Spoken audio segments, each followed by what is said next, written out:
Ito pong nangyari kaya nasirang Undersecretary Cathy Cabral. Hindi po ito yung unang pagkakataon na may naganap na ganitong nakakalungkot at nakakasindak na kaganapan diyan po sa mga kawani o officials of DPWH. Let me just refresh everybody's recollection. Pangatlo na po ito, peligrosong panahon. Bakit po natin kinakailangan pag-usapan ito? Sapagkat napakarami pa pong nanganganib ang buhay. Peligrosong panahon. Peligroso sapagkat alam ko naman yung balitang nakakagulat, tumambad, nais kong iparating ang aking taus-pusong pakikiramay sa pamilya, mga mahal sa buhay at naiwan ng dating kawani ng DPWH, si former Undersecretary Cathy Cabral. Nakikiramay po ako, taus-puso. At ang ating pamagat ay in relation to what's happening lalong-lalo na dito sa DPWH. Marami po ang spekulasyon sa tunay na kadahilanan ng pagkawala o pagkasawi ni dating USEC DPWH USEC Cathy Cabral. But let's just hope na magkakaroon ng totoong linaw at totoong investigation ano yung circumstances surrounding her death, whether it's untimely demise, kung ano man, but respetuhin mo natin siguro muna yung katahimikan ng pamilya at umasa tayo na mayroon pang mas maraming higit yung mga totoong pulis na ang puso'y para sa bayan, yung pulis ng Pilipino, PNP, hindi yung pulis ng plunderer, hindi po yung pulis ng pulpul na politiko, kundi yung PNP, yung pulis ng Pilipino, na lumabas po sana yung totoong kadahilanan at tunay na investigation. Yung mga nagbubuhis ng buhay, ito po yung mga critical na panahon, peligrosong panahon, pag po nating takpan itong mga masamang pag-uugali ng mga nabubuhay sa buwis. So magpapasko ho, kikiramay tayo sa pamilya ni dating Undersecretary Cathy Cabral ng DPWH. Peligrosong panahon. Alam mo ninyo, kahit sa Kongreso, peligroso. Tatandaan ninyo yung kaso ni Congressman Kiko Barzaga. Di ko po kilala. Hanggang sa ngayon, hindi ko pa ho na-meet ng personal si Kiko Barzaga. Subalit dahil sa kanyang mga pagbubunyag bilang insider ng taong bayan sa mababang kapulungan ng Kongreso, ano ang sinuli sa kanya? Ano yung sinukli? Siya po ay sinuspindi ng 6 na pong araw. 60-day suspension yung ipinataw po kay Congressman Kiko Barzaga. Dahil daw po kung ano-anong mga binibintang nila. Alam ho ninyo, mainam na may isang kakampi ang mamamayang Pilipino sa loob ng mababang kapulungan sa tulad ng katauhan ni Congressman Kiko Barzaga na nagbubunyag. Ganon din sa katauhan ni Congressman Sid Ungab at yung mga kongresista na bumoto against the imposition of a 60-day suspension against Congressman Kiko Barzaga, si Congressman Bong Tay at marami pang iba. Pero peligroso po yung ating panahon.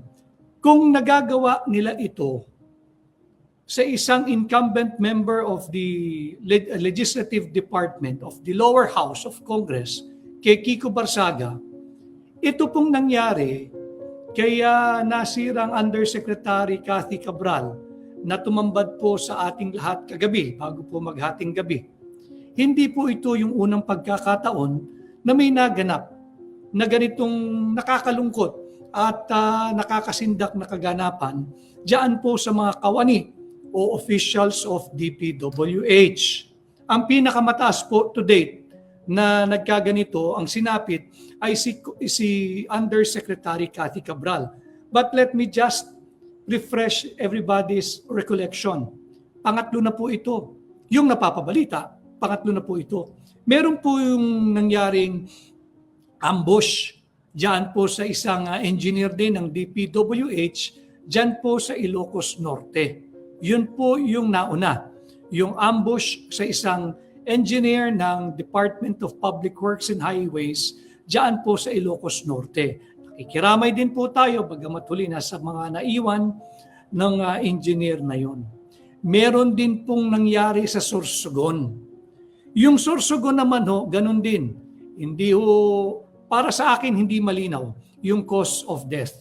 Nung civil engineer po ng DPWH Sorsogon, ito po yung chairman ng Bids and Awards Committee. So pangatlo na po itong nangyayari kay Yusek Cathy Cabral. Peligrosong panahon. Bakit po natin kinakailangan pag-usapan ito? Sapagkat napakarami pa pong nanganganib ang buhay. Yung mga lehitimong kritiko, yung legitimate dissenters of this corrupt and bankrupt Marcos Jr. administration, katulad ko po, hindi po tayo nakakatiyak sa ating kaligtasan. Kanya dapat natin itong pag-usapan. Subalit pag-usapan muna natin yung mga kagaya niyan, opisyal at kawani ng DPWH o di kaya yung mga kawani na may kinalaman sa delivery ng mga mali-maletang pera. Hindi ba't nagpahayag si dating Congressman Zaldico? Yung statement po ni Zaldico, maituturing po yung direct evidence. Maituturing po yung direct testimony. Ang problema lang talaga, meron pong abogado si dating Congressman Zaldico, and these are all good lawyers. Ang pinagdidiskursuhan lang natin dito so you can form your own independent and principled opinion on the matter. Yung pagbubunyag ni Zaldico, hindi po pwedeng bastang sabihing inadmissible or hearsay or violation of the rules of court, yung res inter alios acta rule or violation po ng Article 3 Section 14 ng ating saligang batas kung saan may karapatan po yung inaakusahan na makaharap niya ng face-to-face yung nag-aakusa sa kanya. Nariyan po yan. Andyan po yan sa saligang batas, nandyan din po yan sa supplementary law kagaya ng ating rules of court. Subalit, pagka ganito kalawak ang korupsyon, yung direct testimony, yung direct evidence na ibinunyag ni Zaldico, yung 100 billion pesos insertion na ipinag-utos mismo ni Bongbong Marcos. At ayon sa paglabas ni Zaldico, yung 25 billion pesos na kanyang i-deliver kay Bongbong Marcos. Yung hatian nila ni dating Speaker Martin Romualdez. Isa lang ito po yung mga halimbawa na paano niya ngayon ito pangangalagaan. Yung buhay po ng mga taong kagaya nito ay nanganganib. Peligrosong panahon, pero ang lugi po, kagaya ng mga nagbuwis ng buhay, ng mga empleyado at opisyal ng DPWH. Kawawa ho yung pamilya, ang daming sinasabi na ito'y kumita, bilyong-bilyong piso, pero nakita ho ba ninyo yung video, how the body was being retrieved? Mature talk naman po ito. So pasintabi sa mga nanananghali, alam kong gusto lang din ninyo na real talk pag-usapan. Pero yung video po na nag-circulate, kung paano nare-retrieve o kinukuha o kinokolekta yung katawan ng Yusek ng DPWH, kalunos-lunos po, hindi ba? Kagaya nga po nung palagi ang sinasabi na hindi ho tugon sa buhay yung limpak-limpak ang iyong kayamanan. Limpak-limpak nga ang nakamal mong kayamanan, pero ito naman ang iyong sinapit. And I remember the favorite quote of my mother when she was still alive. We are not made rich by what is in our pockets, but by what is in our hearts. Importante ho talaga may pagmamahal sa bansa. Meron hong pagmamahal sa sa kasalukuyang henerasyon ng kabataan. Kawawa naman ho ito kung hindi natin naayusin ang ating bansa. At yung darating pang henerasyon. Peligrosong panahon. Si Zaldico, namimiligro po ito. Pero paano natin mapangalagaan yung kanyang nalalaman? Paano natin maprotektahan yung mga ebidensyang hawak niya? He is being challenged by those in the corridors of power now. Malacanang, DOJ, Ombudsman, umuwi ka dito. Umuwi ka dito, harapin ka namin. Alam naman natin na ito'y isang bravado lamang ng taong nasukol na. Muwi ka dito, hindi ho patas yung ang dadatnan niyang laban pag umuwi siya. Kaya nga siya lumabas, dahil base doon sa video niya, siya'y pinalabas. Lumabas ka na muna, kami nang bahala sa'yo, ariglado ka na. Mamumuhay ka na ng marangya, kami nang bahala sa'yo. Subalit nung naramdaman niya na siya ay linalaglag, nagdesisyon ho siguro yung tao na tika muna. Kabahagi ako nitong web of corruption, itong may conspiracy pong naganap Pero malinaw kay Saldico, hindi siya ang mastermind. Maaring siya yung bastonero ng mga magnanakaw.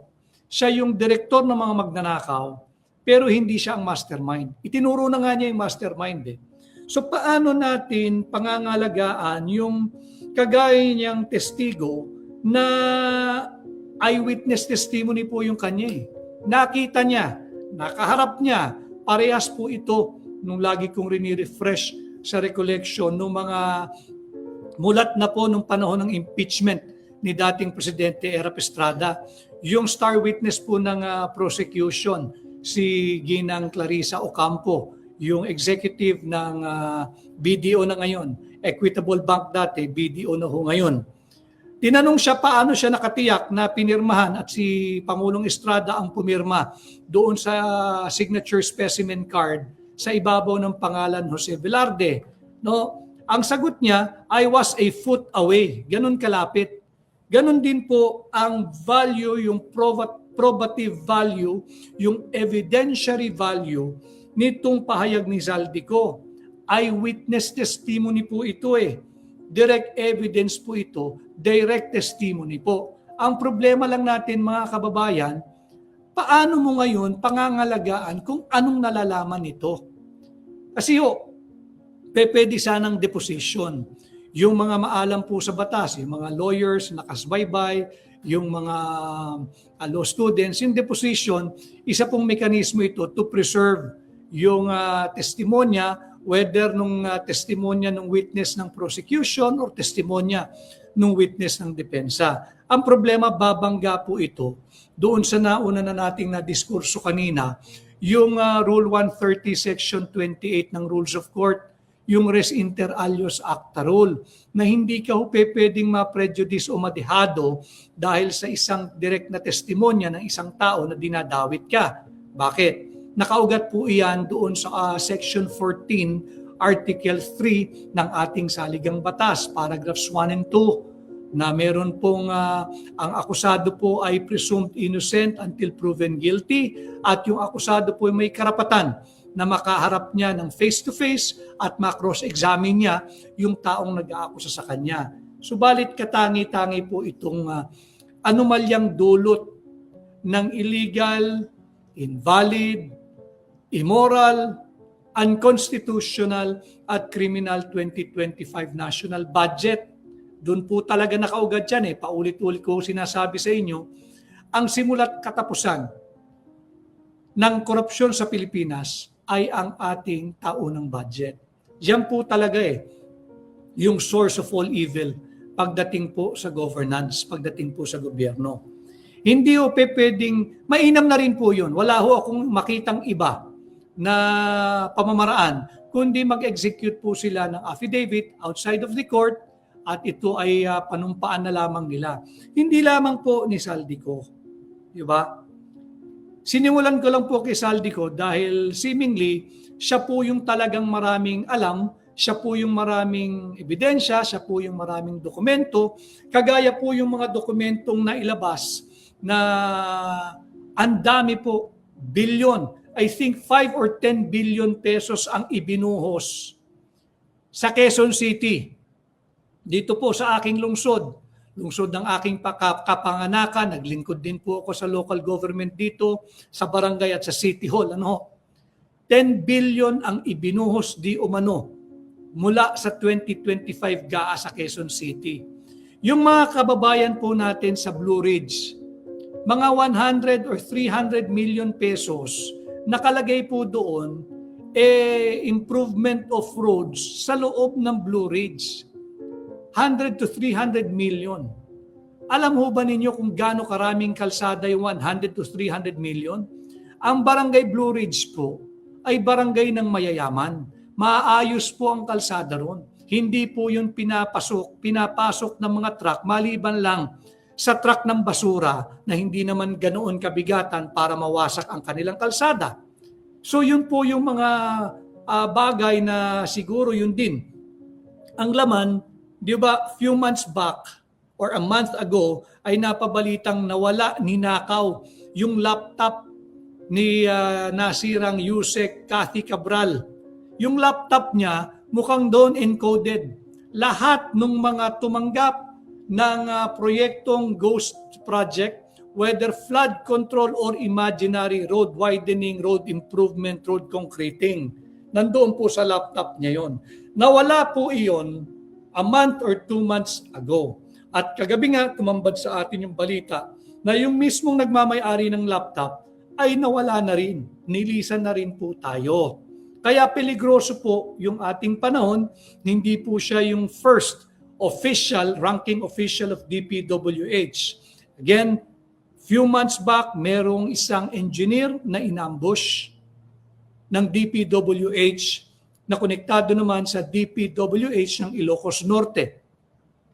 Bukod po dyan, meron rin isang natagpuang patay na engineer ng DPWH, konektado naman po sa probinsya ng Sorsogon, na nagkataong siya ang chairman ng BAC o yung Bids and Awards Committee. At pangatlo, ito nga pong si Yusek Cathy Cabral. So nakakatakot po yung panahon. Kaya lang, pag nauubos na po yung may kinalaman dito sa most corrupt budget ever, itong pinakamalawak, talamak, lantaran, harapang korupsyon at kurakot, dulot ng flood control funds anomaly, dulot ng ghost flood control projects at dulot ng substandard projects sa DPWH, ang lugi po rito tayong mga mamamayang Pilipino.